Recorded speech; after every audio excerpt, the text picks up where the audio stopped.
Hi, Cameron here. We're going to go through setting up the MultiBlast PRO45 blast pod. So we're just going to connect everything up together and have it ready to go and start blasting. Okay, let's start by putting the helmet together. Connect up the air inlet hose to the back of the helmet. And we'll connect the regulator cool air tube here.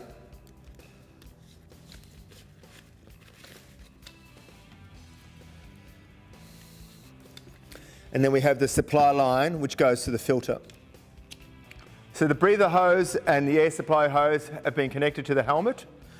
So next we can connect the helmet supply hose into the filter, and then the filter gets connected to the pot.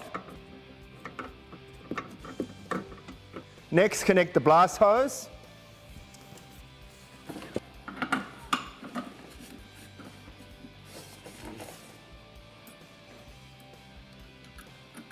And then connect the control lines.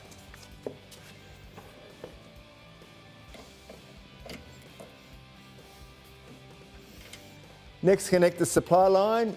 At the moment there's a hose barb fitted, but you could use a claw coupling also.